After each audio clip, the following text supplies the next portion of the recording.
All right. Welcome, everybody, to tonight's statewide election funding advocacy training for fiscal year 2023-2024, sponsored by the North Carolina Black Alliance, North Carolina Budget and Tax Center, Common Cause North Carolina, Democracy North Carolina, and Southern Coalition for Social Justice. As we take a little bit of time, just a couple moments to let folks join tonight's training, we welcome those in attendance to drop in the chat their names, pronouns, what county they're joining us from, and any organization affiliations you might have. We'd also love to know what they hope or what you hope to learn from tonight's event. All right, so in 2023-2024, our 5 organizations are currently partnering in more than 1/3 of North Carolina counties to monitor election budgets based on several criteria, including counties home to our state's 10 historically Black colleges and universities, and counties that experience election problems as recently as the 2022 elections. Our staff and volunteer County Board of Election Monitors are also gathering information about election budgets being considered statewide, with additional counties referenced here. But no matter where you live, all 100 counties are currently discussing, debating, and in some cases, deciding how your elections will be funded this year and next.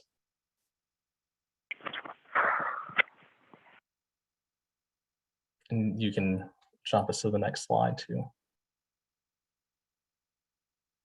And tonight's 60-minute training event has a few specific goals to provide you with important information around 5 key areas: why your election budget matters, an understanding of the election funding process in North Carolina, ways you make a difference in your county's election budget, provide tools, resources, and next steps for election funding advocacy, and to answer your election funding advocacy questions.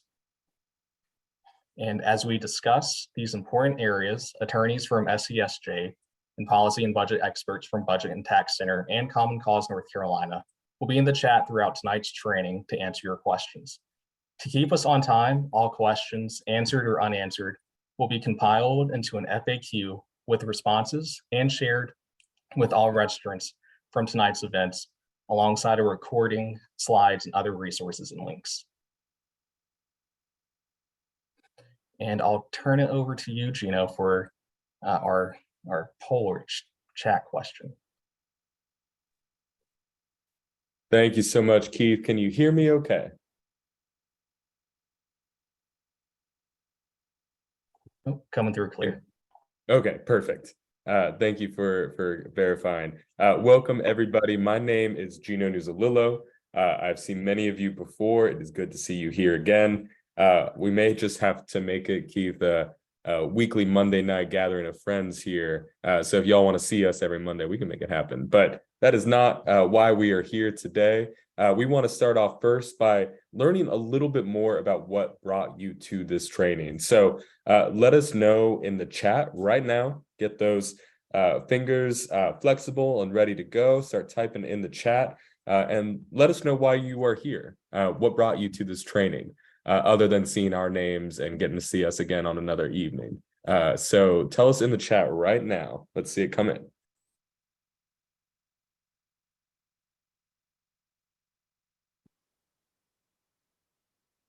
Well, I can tell you while we're waiting for folks to come in, I can tell you why I'm here, because we know that fulsome elections and fulsome elections funding is the key to local democracy. And I wanted to hear and learn from all of you about what you're doing in your neck of the woods, and to Susan Weaver's point, what we might be able to do at the local level, wins we might be able to get at the local level with our elections that maybe don't necessarily depend on the General Assembly or working at a state or federal level. I think one thing y'all will learn tonight is that there's a lot of things we can do locally that do not depend on the state government. That's always going to be a factor, but that's going to be a big part of it. I think we also hear that people want to hear from other people locally. They also want to just learn about elections funding in general. I think this is a relatively new area. If I may go off on a limb there, Keith, and say that a lot of people just want to learn what the election funding process is about and how to win some more dollars for our community at the county level. Our friend from APRI is saying here in the chat that Onslow County has one of the lowest budgets for elections and wants to learn how to advocate for my county to get this fixed. Very happy you are here, my friend. We have an election official in the county and this is Lee, who wants to work with the county BOE office. Lots of great information here in the chat about what you all want to learn about. And I'm hoping that you all get a chance, if you see people from your area, to connect with them sometime during this call or afterwards. So I won't take up too much of our time, but I'm seeing lots of requests for information, and especially those of you who are already involved in your local elections, how to bring this to others. So with that, Keith, I'll turn it back to you. Thanks for sharing, everybody.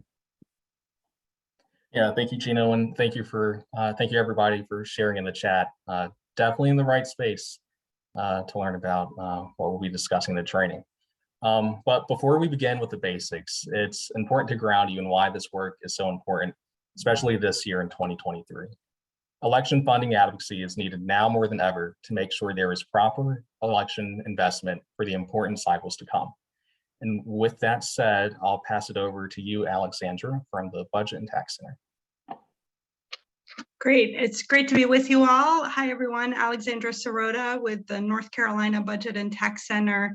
Excited to share with you why this is such an important year to engage on conversations about how our funding is supporting election administration. Across North Carolina, we see the State Board of Election providing critical support, but not being funded at the level that they need to address the challenges of the pandemic, the shifts in voting methods, cybersecurity threats, and misinformation that's out there. In fact, the State Board of Election has had their funding remain flat since 2019. And really the investment over more than a decade is falling behind the growth in the state's voting population. But it's not just the level of funding that matters, it's about what gets funded. And the House budget writers have put together a proposal that would put 10 times the amount of public resources into the implementation of racist restrictive photo ID requirements, and rather than maintaining the portal that allows voters to request absentee ballots. It's these kinds of budget decisions that really matter for the experience that voters have.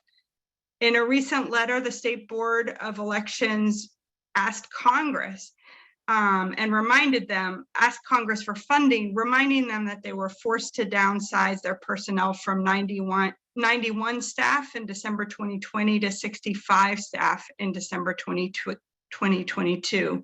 And many of the key investments to the statewide election information management system are not happening because of a lack of funding and personnel. This year is a critical time to engage in the budget conversations happening at the federal, state, and local level, and we're excited to be here today.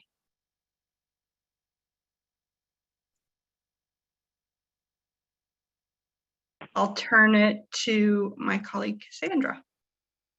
Hey, everybody. Before I dig into this next segment, just want to introduce myself. Didn't get a chance to. I'm Cassandra Stokes, North Carolina Black Alliance Democracy and Economy Coordinator. But first, I just want to highlight everyone. Originally, I've been in Durham for the past 14 years, so super excited to have all the Durham residents that joined us this evening. But most importantly, I do want to say hello to, I believe it was Courtney Patterson and Theodore for joining us all the way from Kinston, North Carolina. I have family out east, so excited that you all have joined us this evening. I just had to make sure I said that, and thank you all. But while we're talking about that, I wanted to bring up that secondly, there's been a lot of bills. There's a lot going on at the General Assembly. You know, I wake up every day and I'm like, okay, well, what's going to happen next?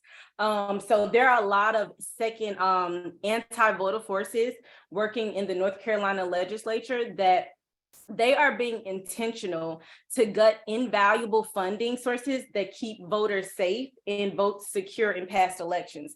Despite the fact that 97 out of 100 counties requested private funding in 2020, both the conservative 2023 John Locke Foundation legislative agenda and the 2023 NCEIT legislative agenda are calling on their legislative allies to end private funding in our elections. There are also other policy changes that would further drain county coffers. But draining these election coffers can be direct and an indirect impact for our voters. There are a ton of election changes that are predicted in 2023 that are happening at this very moment, including changing districts, nonpartisan and partisan races, and also changing voter laws. We were literally, myself and Carol were just at the General Assembly last week.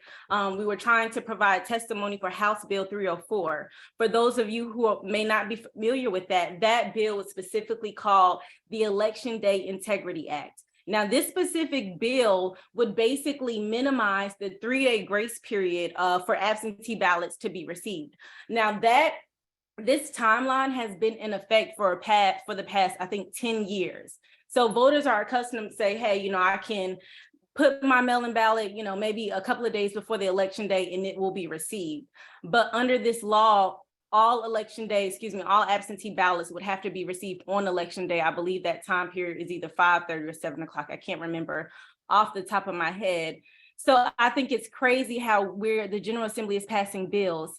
And thank you, I believe it's 7:30 on election day. It's crazy how the General Assembly is, passing bills called an Election Day Integrity Act, but you're literally suppressing votes.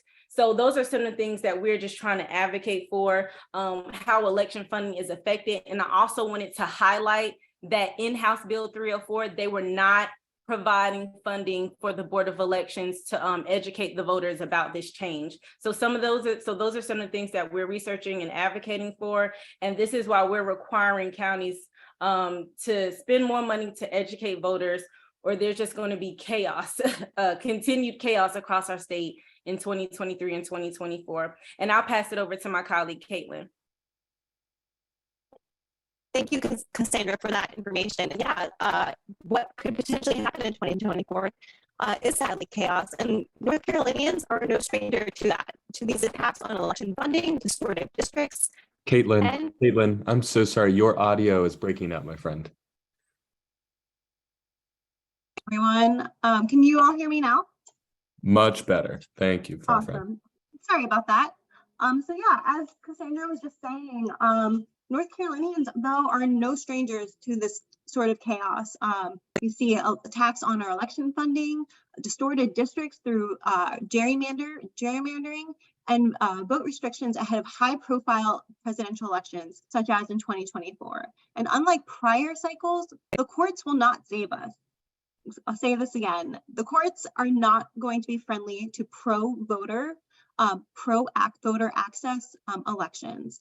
A newly conservative state Supreme Court is keen on overturning pro-democracy precedent, reveals a judicial branch that's in lockstep with those anti-voter legislation that Cassandra was just talking about, like House Bill 304, which is primed to advance what we're calling a sort of train of abuses. This is meant to steamroll our multiracial democracy. And importantly, I want to mention that these frequent changes in election laws harm voters and create that confusion that Cassandra was talking about. And that confusion brings lawsuits by organizations like the Southern Coalition for Social Justice, which means money that goes to the counties is diverted from necessary voting resources like voter education materials and updating equipment. And I'm going to pass it over to Tyler. Thanks, Caitlin. I'm Tyler Day. I'm with Common Cause North Carolina.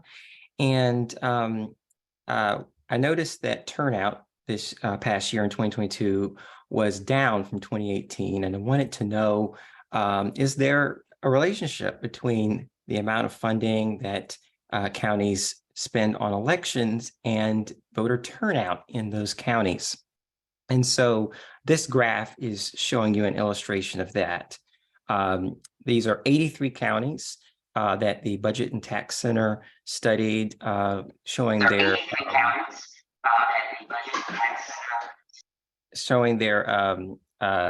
fiscal year budgets for 2022 through 2023, and also comparing it with voter turnout from last year. So we're seeing horizontally the voter turnout in the county, and vertically, the difference from the national average per voter appropriation. So how different, how much more or less did the county spend on elections per voter is what that's showing. So anything under 0 means that that county spent less than the national average. Anything above 0 showing that it spent more.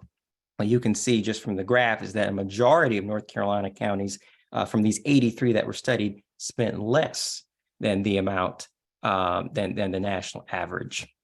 I do want to point out Onslow County in particular.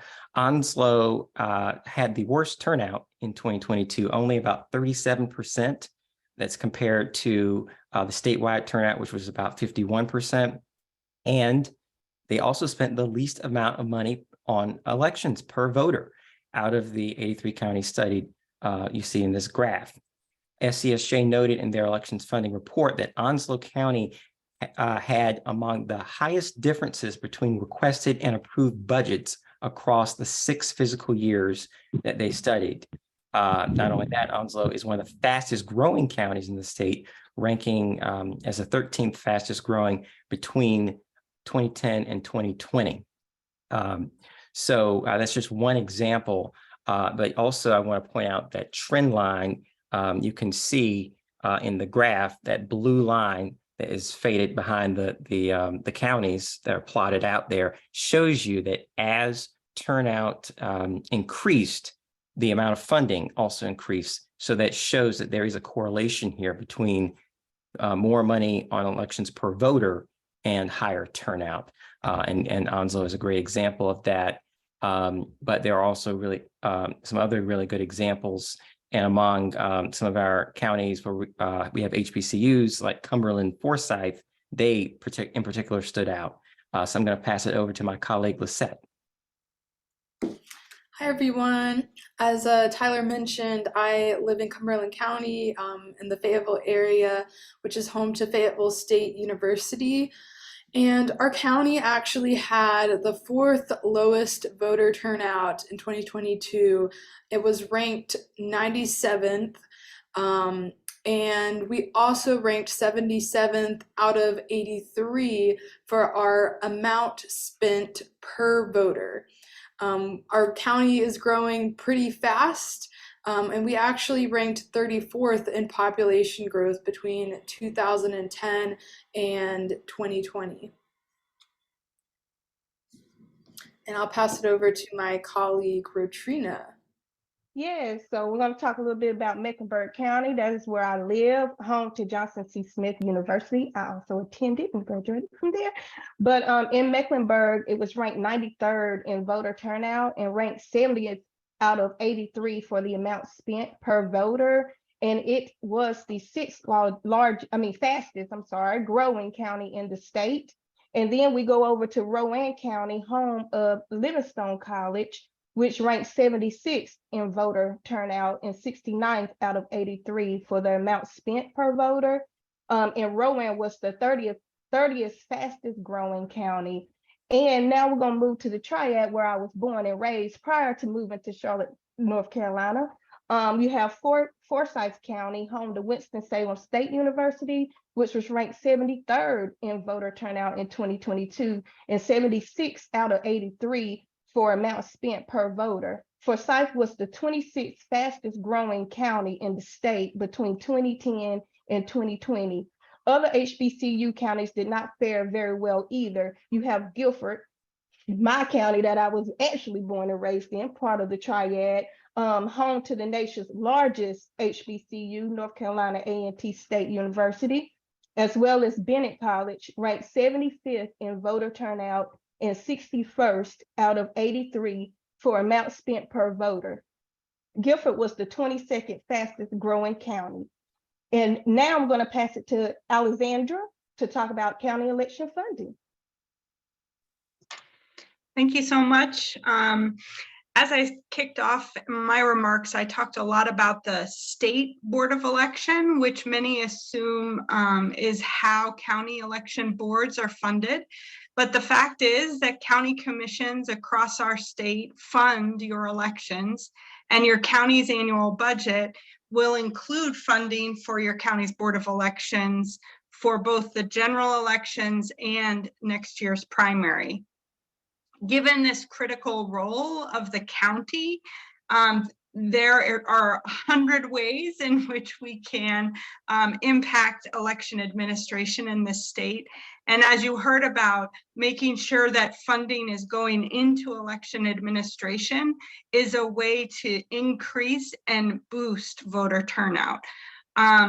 So I want to talk a little bit about the process for county election funding to give you a sense of how this plays out in a typical cycle.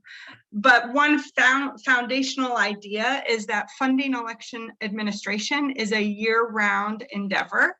It is a complex one. It requires county officials to bring together multiple funding streams and identify the needs they have both for people to deliver the franchise and for the capital, equipment, and materials that are necessary to make sure people can access the vote.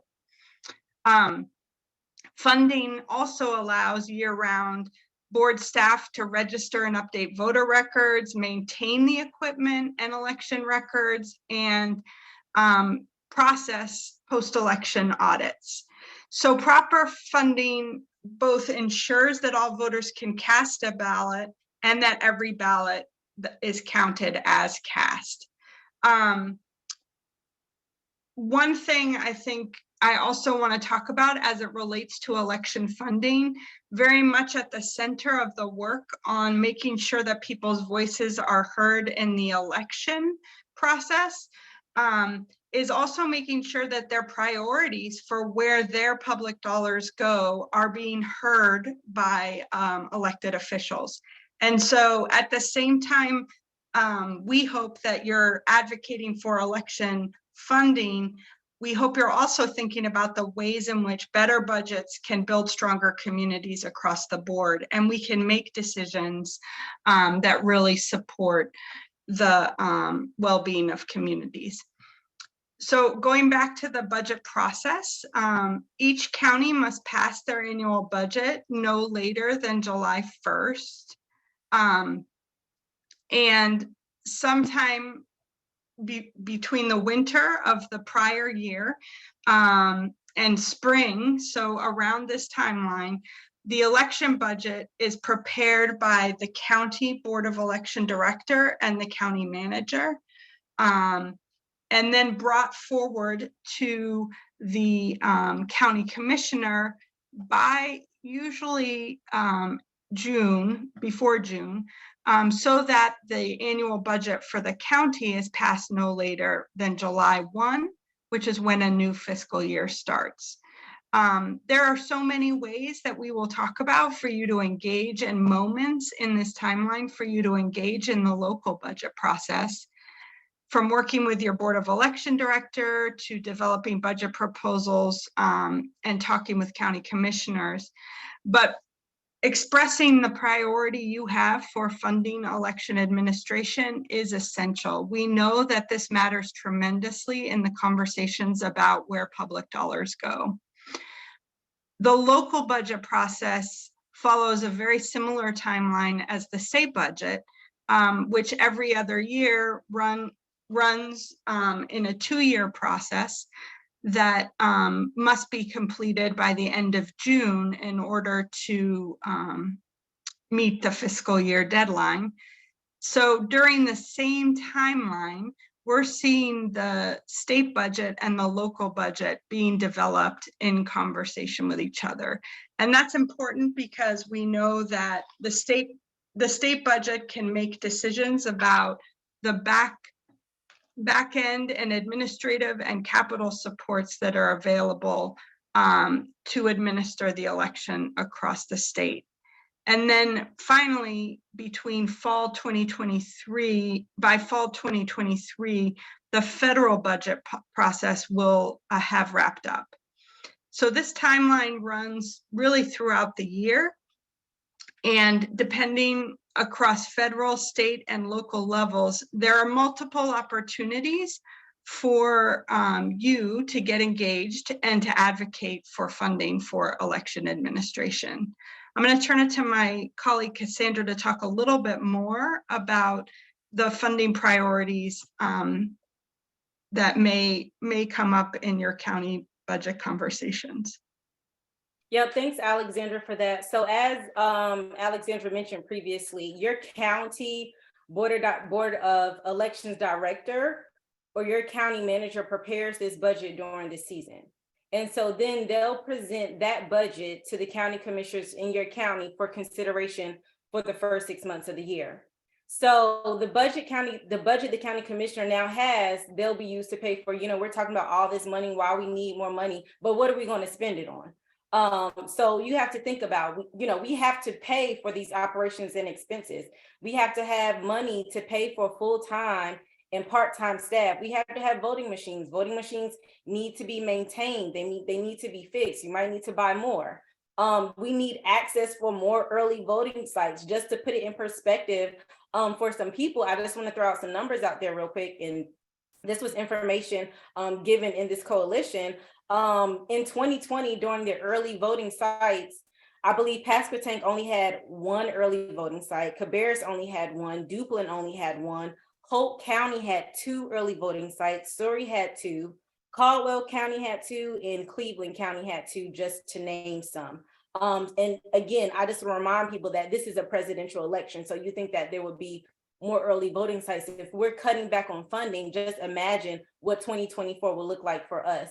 Where the election funding money will also be spent is on election supplies, updating the website, voter education resources and campaigns, more weekend voting hours during early voting, absentee ballots and envelopes, higher pay for poll workers.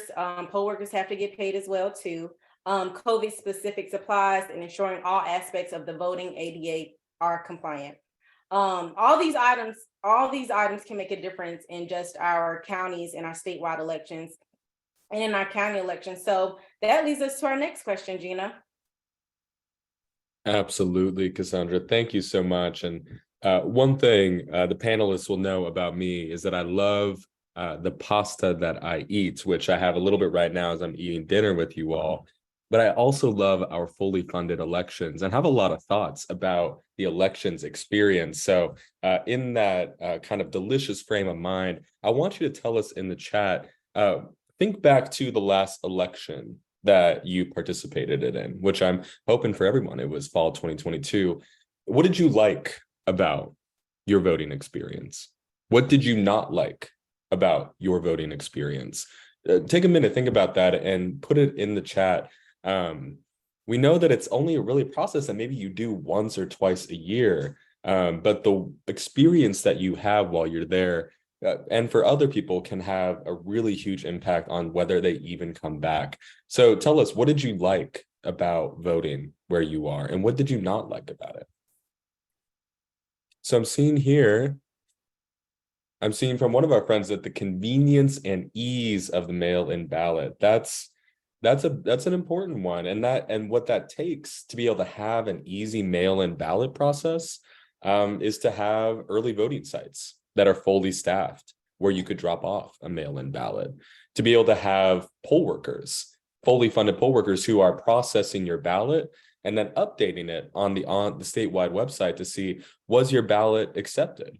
Or, for example, we have a cure process in North Carolina that allows you to fix mistakes you may have made with your mail-in ballot. And that's only possible when we have enough poll workers to process and flag those mail-in ballots.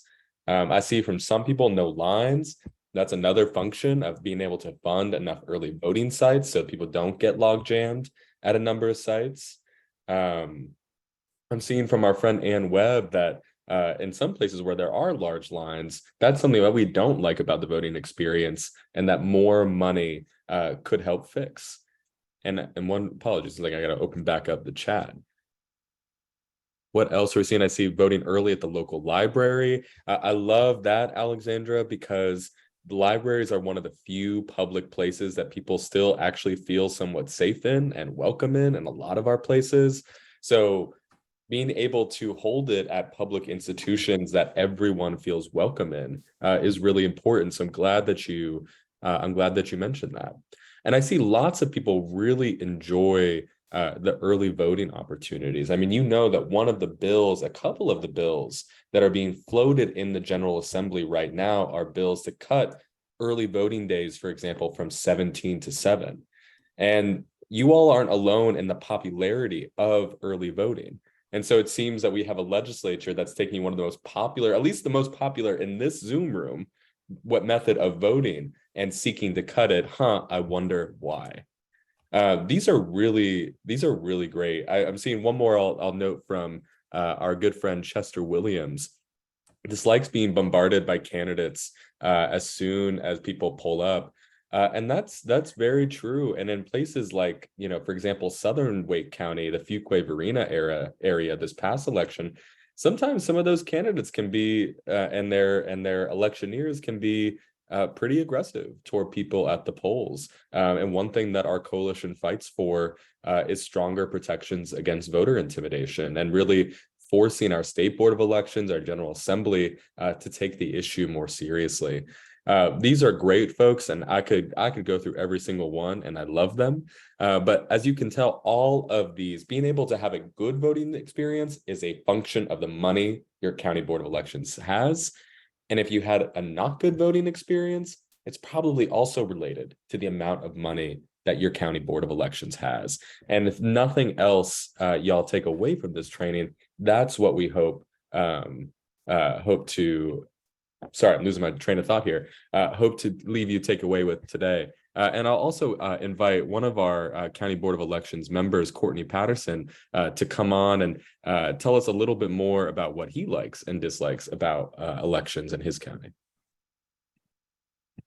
So thank you, Cheeto, for that. I just want to clarify one piece, is that budget is not about, it's a lot of times handled that way by the director of elections and the county manager.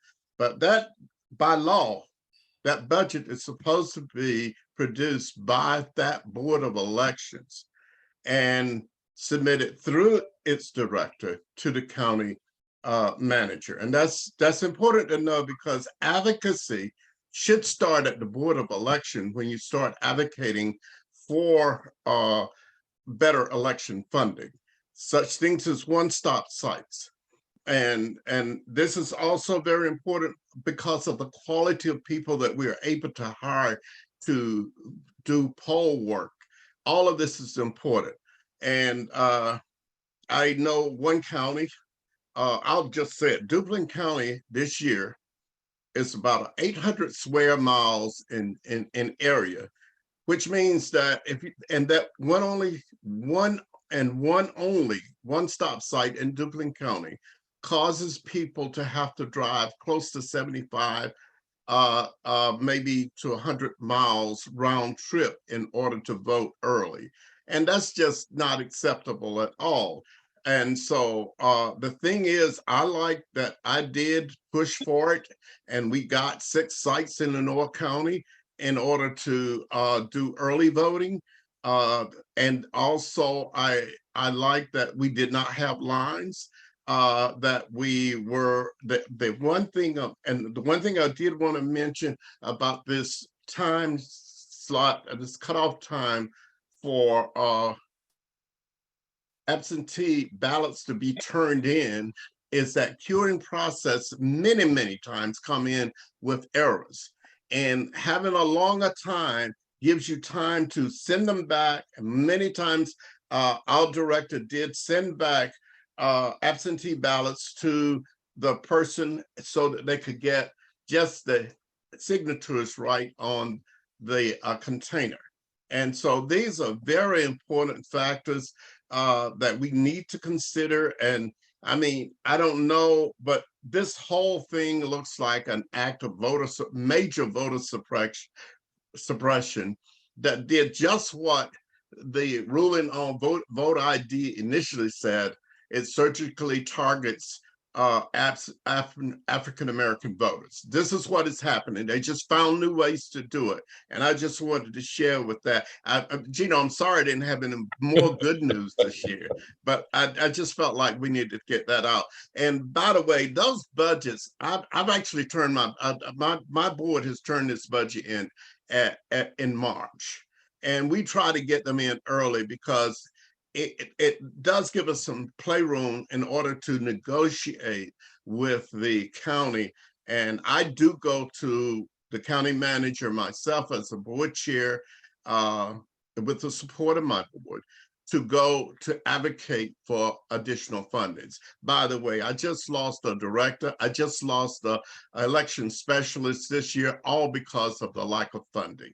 And I don't know if I'll be able to find those two the quality that we had, that we initially hired in those positions. And I'm sure it's happening throughout the state so the quality of people that we get to perform elections, which is important, especially when it comes to things like list maintenance. It is very important that we have people who understand the law and understand how to do this work. So funding is really a major portion of your vote getting accurately counted. That's really helpful, Mr. Patterson. And as a Board of Elections member and a longtime Board of Elections member, I'm grateful for you sharing that. And you make the key point. It goes back to what Tyler shared at the beginning. The better funded your elections are, you can bet your bottom dollar, get it, money, funding, dollars, that your elections, that there's going to be more turnout. And I think one thing we can all agree on, no matter what side of the political aisle we are on, is that we want more turnout. We want more people engaged. And part of it is that this is your community. One of the things you all described is that you liked the communal atmosphere, the places that you would go, the people that you would see. And your poll workers are people who live in your county and probably live near you. And it's only possible to have that kind of community atmosphere as you are voting if you've got more money. And as Courtney points out, in too many counties across this state, there is not enough funding. And even in the places where we have good funding and a good experience, we know that there are some attempts to undermine that. So I appreciate y'all for sharing your experience in the chat, and to keep us moving so we don't keep you too long tonight, I will turn it back here to our friends running the training.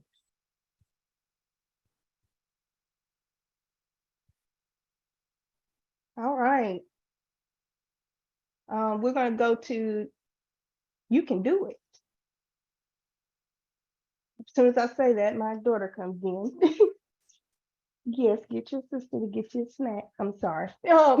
But you can do it. I just want to say, I think Mr. Courtney Patterson gave a great segue into why you should do these things.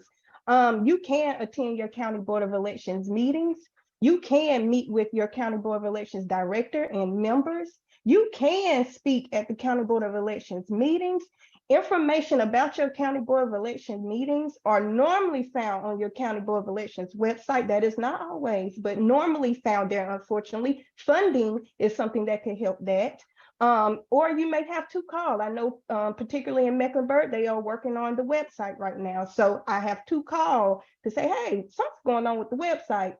I don't see where we have the meeting coming up soon. So they did give me that information, and apologize for that.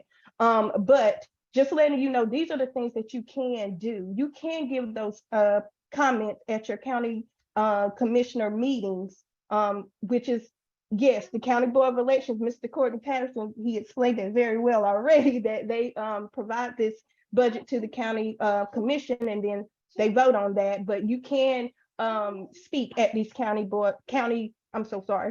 commissioner meetings. There's a lot of counties in there. And you can get the budget. And as Alexandra said, if you can't get the budget, let us know. We're gonna make sure you get the budget.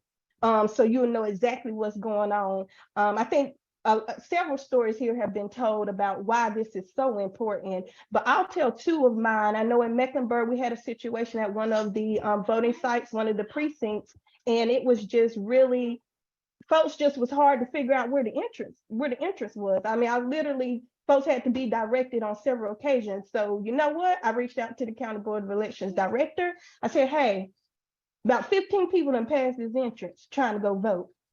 You're gonna have to do better at making sure people know where to enter. They're going in front of the school, way in the front. They just don't know, they're confused. So then when the elections came back around, because we had a primary earlier last year, and then of course 2022 later in the year. When I went back and I checked on it, and they had moved, they had like really big industrial trash cans. They had moved them to the side, added extra signage there as well, to try to work and help with that. They even had some of the POMAR, just making sure like everybody is going in the right direction, because they didn't have anybody out there. So people were really confused. Another situation here in Mecklenburg, Mecklenburg was one of the last counties to turn in their locations for early voting sites. But hey, reached out and they were like, do you know of any? So you can advocate on early voting locations, which we know is so important for us to have. So that's something else that you can do as an advocate and working on election funding. So it's really good to know your county board of elections directors and your members, as well as your county commissioners. So basically, by committing to being an election funding advocate, you are increasing funding for your neighbors and your community ahead of all the important local elections and presidential primary ahead, becoming a crucial first part of a year-round effort that includes early voting advocacy, election protection, we know that's so important, and canvas monitoring, which by being a part of this training tonight, you'll be the first to learn about these opportunities in the coming months. A part of a bigger solution, y'all, North Carolina is building an election funding movement across the nation with a model that other states across the South and country can use to expand elections there too. And how do we know it works?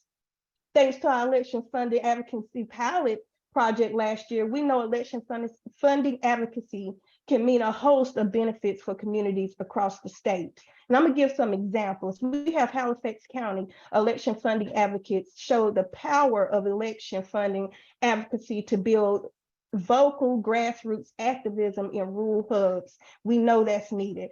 Over 40 Halifax advocates attended our campaign's inaugural hybrid election funding advocacy training last year. Co-hosted by our trusted regional partner, ABC2, the event prompted a group of local residents to consistently attend county commission meetings and call on the county commission to provide sufficient support for our county election needs. So we need y'all. We need y'all out there. We need y'all advocating, and all these reasons of why it is important. And I am going to pass this over to Cassandra to give us some more examples of why this is so important.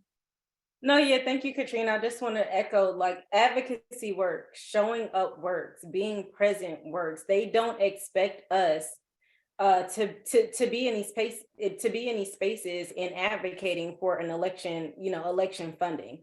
Another, if we can move to the next slide, in Johnson County, advocates showed their power of election funding advocacy as an important tool to spur local advocacy. There was, following a sponsorship of a local election funding training that was held there, the local NAACP president, Dr. Geddes Cohen, provided public comment at the Johnson County Commissioners meeting and basically called for support for proposed 2022 to 2023 county budget funding for Johnson County's Board of Election. And he basically said that this would be justified and that this would be fair. He said that the commission, that a proposed budget would increase voter access in Eastern North Carolina and Northern Johnson County, which we know will always be a continuing issue, and low-income areas in the county, and will in turn increase hours in use for early voting and election day voting sites, and more importantly, increase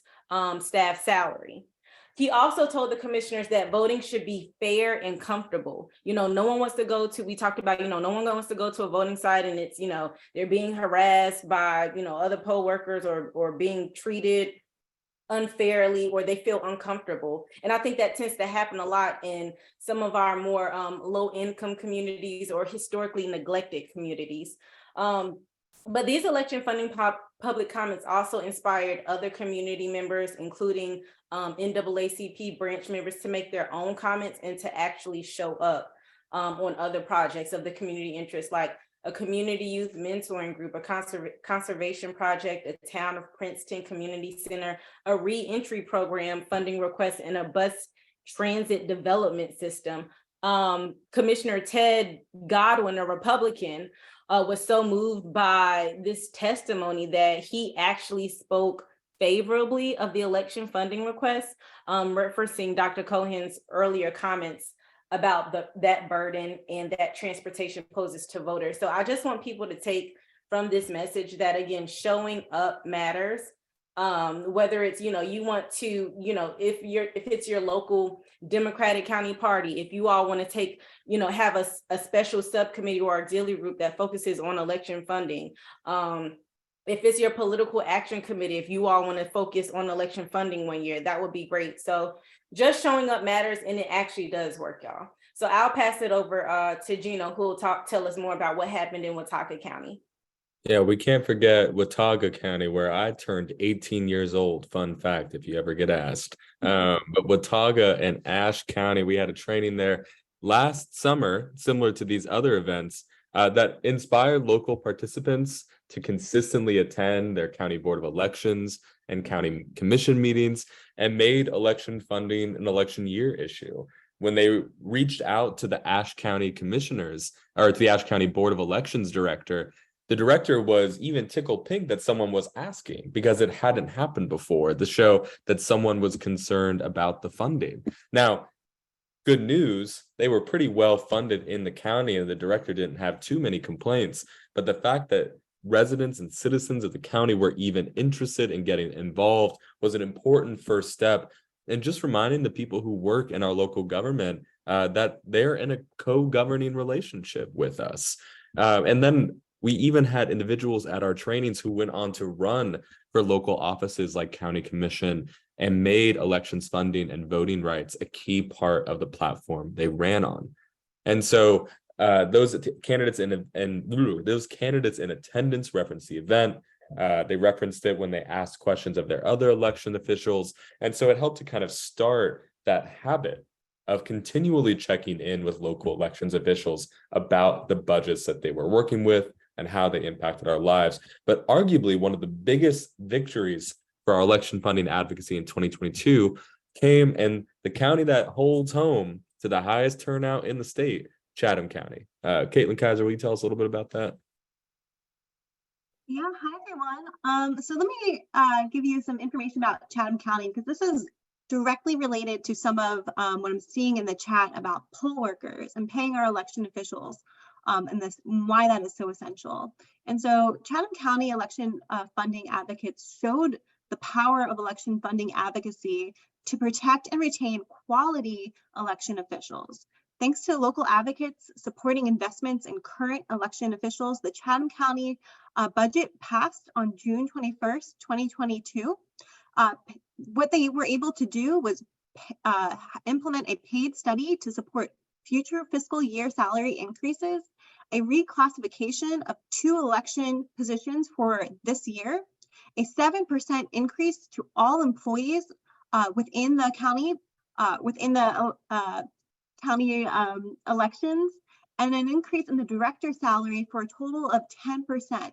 That's amazing. And that was, and we were able to see in real time at the Chatham County training that we hosted, the Board of Commissioners staff, county officials and voters have a conversation about why paying poll workers and paying election staff is so essential. And then, as this quote says, as our Chatham advocate Vicki Shea put it, the supplemental increase in salary is an important acknowledgement of both the excellence of the director and the value of this position for maintaining first-rate administration of our elections in the county. And importantly, advocates have not stopped in this county. They've already encouraged county election officials to begin their planning and advocacy for 2023-2024 budget. And that includes even more staff and more higher pay. In 2022, we even saw that election funding advocacy can make a big difference in stopping extremists from tainting voters' experiences and discouraging them from even going to the polls. Cassandra, can you explain more about that? Yeah, and wrapping us up on our on our county examples in Brunswick County, our election funding training out there brought important attention and community awareness to door-to-door challenges targeting older Black voters in Brunswick County. I think, you know, of course, when we see any decrease in funding statewide or within counties, you know, there are marginalized and Black and brown communities that are impacted the most. And especially in Brunswick County, there was a need for additional election funding for voter education and pushback.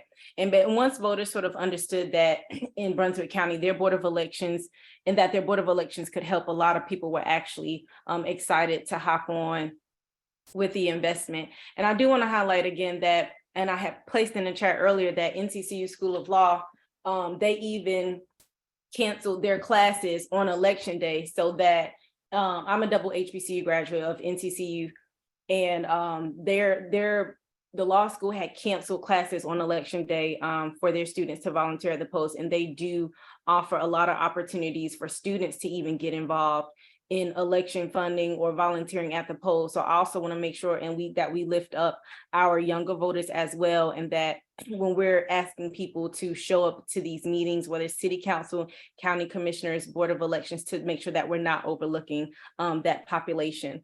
So moving us along to our next topic in regards to tools and resources, we basically want to tell people, how can we help? So I'm going to pass it over to Marquez, and he'll talk more about that.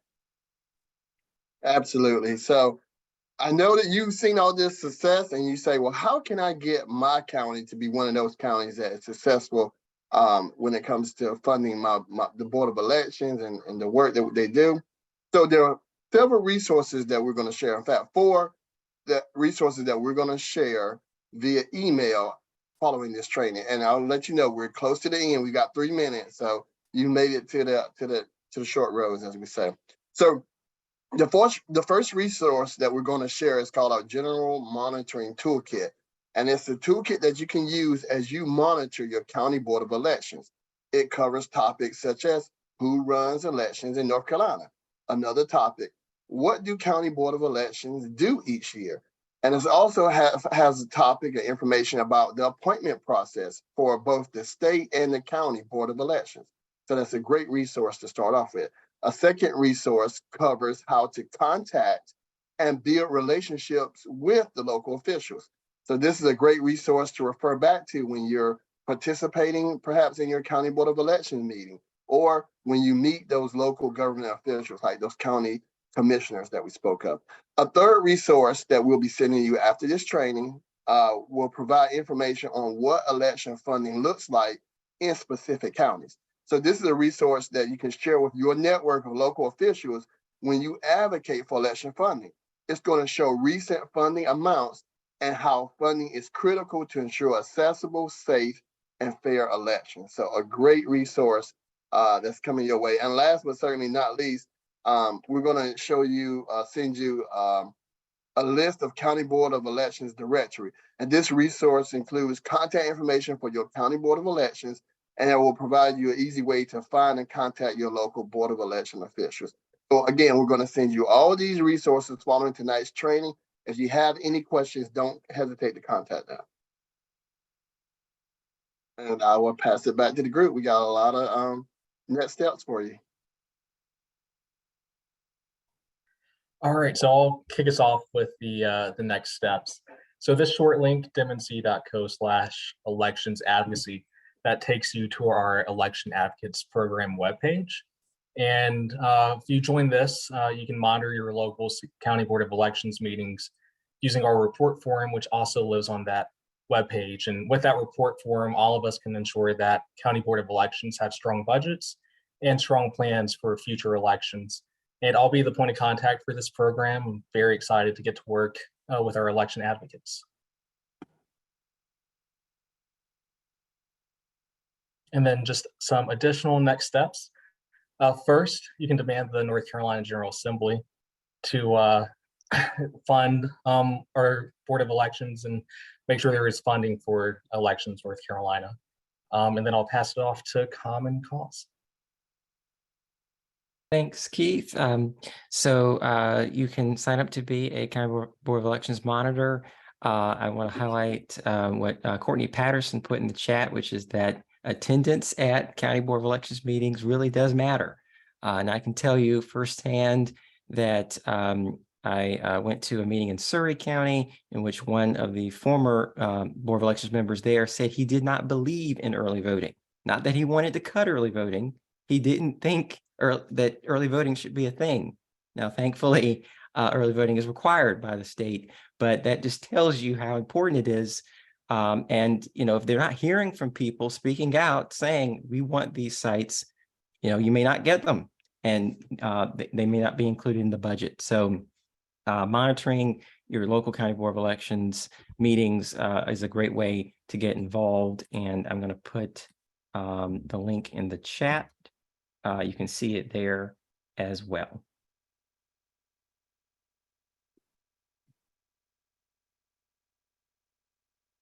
Hey everybody, Cassandra again. So next steps for NC Black Alliance. I want to inform everyone that NC Black Alliance is having our annual Black Summit April 27th through 28th.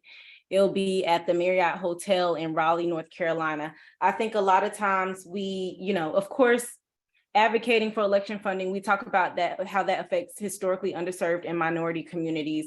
But during our Black Summit, this will provide a space for elected officials, public policy advocates, community leaders to come statewide and just talk about what's going on in their county. I think a lot of times you hear on the news what's going on in Raleigh, what's going on in Durham, or what's going on in Charlotte. But how about let's talk about a state, about what's going on in Kinston, what's going on in Surrey, or what's going on in Caldwell and Cleveland County. So I'd invite you all to attend the Black Summit. We would love to have you all there and just have more open discussion about what 2023 and 2024 is going to look like. So thank you, and I'll pass it over.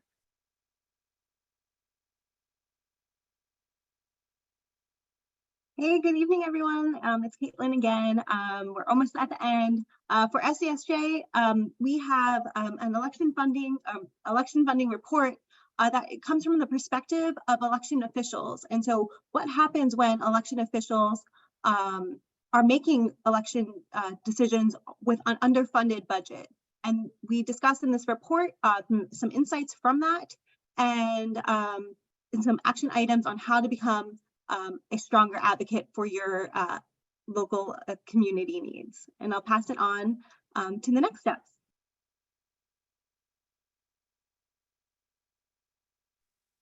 Hi, everyone. I'm Alexandra with the North Carolina Budget and Tax Center. And we wanted to share an upcoming event on the state budget, an advocacy day that we're hosting on May 2nd. We hope you'll join us to talk about how our dollars can fund our future. Of course, critical to that, as we've talked about tonight, is election funding. We know that there are other advocacy days happening at the same time with Second Chance Alliance and NCAAT. So we hope that you can be out there and connect with us as we think about how we connect the dots across our issues and advocate for funding for people's priorities. Thanks.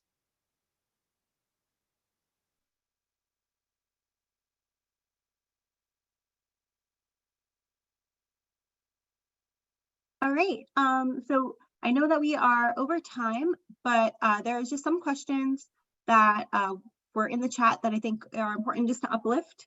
The first question, and Alexandra, if you want to also help out on this one, is are proposed county budgets made accessible to the public? And that's a great question, because how can we advocate for more funding or certain line items like more polling sites if we don't know what is being funded? And so the thing that I recommend is looking at your either County Board of Elections website and your county commissioner's website. Sometimes those are really complicated and not user-friendly to figure out where those items are located, because one, they might not necessarily be posted in a timely fashion. And so if you're having trouble finding those documents or unsure, we recommend emailing your County Board of Elections director or emailing the county manager. And the information that we're providing to you after this training will have those information. But Alexandra, do you have any other tips or tidbits about where election budgets are located? Agendas where you can often get the early budget versions of the county's proposals before they're finalized. And again, we're also happy to support in connecting with the documents that we're able to get during the process.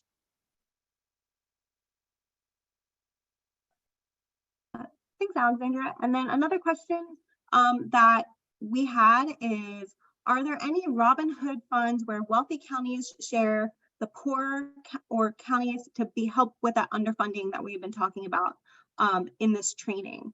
And at this time, there are no sort of Robin Hood or emergency fund kind of pools of money that at least the state implements. So right now, as we have discussed, our elections are funded through the county. So that requires county funds, usually coming from property taxes. And so what's important is in 2020, a lot of our funding was supplemented through nonprofit organizations and 97 counties actually received this money and used it to pay poll workers more money to ensure that when we went to vote that those voting places were safe and that they were big enough to ensure 6 feet distances. And two, a lot of that money also went to ensuring that those absentee ballot requests were actually printed on paper and received in a timely fashion. And so right now, Cassandra had mentioned earlier about some of these bad bills that are happening at the NCGA, but there's also a bill to prohibit that private funding that is helping our counties ensure that there are elections to have pro-voter access. And so that's an important part of this, is that where there is opportunity to supplement that funding and to ensure that counties can provide the needs for voters, that right now is being stalled and prohibited by lawmakers in Raleigh. And I saw Courtney had his hand up. And so Courtney, do you want to add on anything to that? No, you nailed it. I didn't, that was exactly where I was going, where you ended at about and we need to advocate. I don't know where those are, the 89 and 88 both are right now. 89, I think, is the absentee ballot bill, and the 88, I think, is the they are trying to disallow boards of elections from being funded by outside philanthropists. And the thing is that our elections are controlled. We don't do anything that's not allowed by the State Board of Elections. So there's no way. What they're saying is give undue influence to some outside force. It can't happen, not in North Carolina. And it's just, again, another way to suppress voters. But that is true. And we just need to advocate for that. That one piece would also help this thing. And that's what bailed us out in 2020 and kept us from being a super spreader for COVID. Thank you, Courtney, so much for sharing that insight. And I think that's an important aspect. I just want to reiterate what you said, is that under state law right now, that is impossible for private donations to influence elections for either of them to be more swayed for more Republican voters or swayed for more Democratic voters. And I also just want to remind the space that this is a nonpartisan space, but we also understand the realities of elections because they are political entities. And so thank you, Courtney, again. And I'm going to pass it over to Carol to close us out on our Q&A to answer some questions about the monitoring coverage and how reports are shared for volunteers who are interested in learning more. Thank you, Caitlin. Hi, everyone. I'm Carol, Democracy NC, and I saw some questions in the chat about what happens when you submit report forms or how organizations share information. And everyone that you've heard speak on this call, we all do work in coalition with one another to advocate for voters. So if you do use the report form that we dropped in the chat, with the short link wmnc.co/elections advocacy. Just know that those reports do get shared out with coalition partners that are also trying to do advocacy in those areas, and we can help people connect to one another that are volunteering together. So for the person that asked a question about Common Cause, for instance, we will be sharing that information. And we do work together, Tyler Day and I, very close friends, to make sure that our coverage isn't overlapping as best as we can. In some cases, we find that overlap can actually be really good, because sometimes if you would like to volunteer, you might not always be able to attend. So it's good to have other people there to share those notes, or for you all to correspond with one another. And as Anne put in the chat, for any other questions people have, please do feel free to email them to us or to drop them in the chat, and we will send out some FAQs within the next week for the questions we weren't able to get answered tonight. And I will now pass it back to Marquez to close us out, and thanks everyone. Yeah, thank you, Carol. Thank you, everyone. Again, my name is Marquez Thompson. I didn't say this before. I'm the organizing director at Democracy NC. He, him pronouns, but I am not the important one today. You guys are. I'm so excited that you were here today. So thankful that you were able to stay with us for 11 minutes over. And so we just want to thank you for attending tonight's statewide election funding advocacy training for fiscal year 2023 through 2024. This event was sponsored by, and you can hold your applause to the end, the NC Black Alliance, the NC Budget and Tax Center, Common Cause North Carolina, Democracy NC, and the Southern Coalition for Social Justice. As a reminder, as everyone just said, in the coming days, you will receive all the resources I spoke of before. The links that we shared tonight, you'll get it all. You will also get the slides and the resources from tonight. You'll get a link to the report form, and you're able to kickstart your county advocacy with that.